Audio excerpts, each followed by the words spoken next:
Así esta Asturias mía,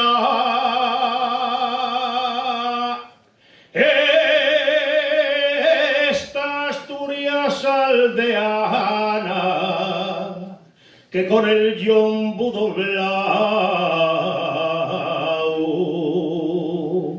sobre la tierra traballa. Diva cantando el silguero, saltando de rama en rama, y el martillo en mano recia, al cabruñar la guadaña.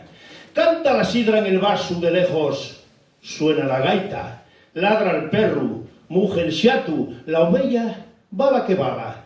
Y a la sinfonía de voces y sones de la quintana y el mozo uniéndose al coro, también su tonada canta. Y montañes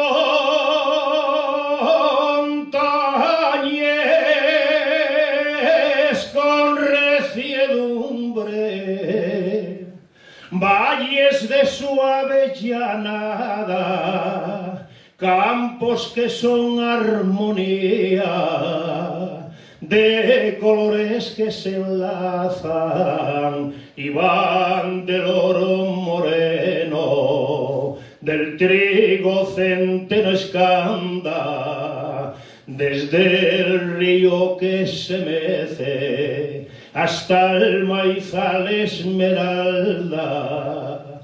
Torrenteres,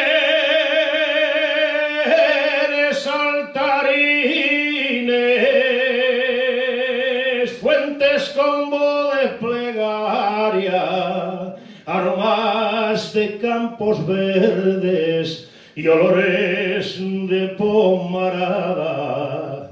Así esta Asturias mía, esta Asturias aldeana, que con el yombo doblao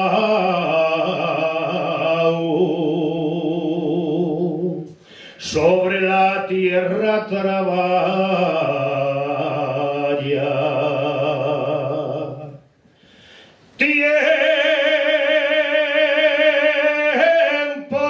Monumento al orrio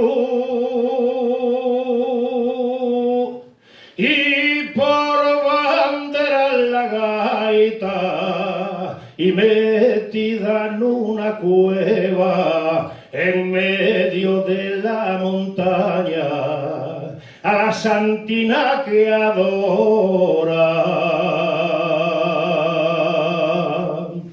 porque así lo manda el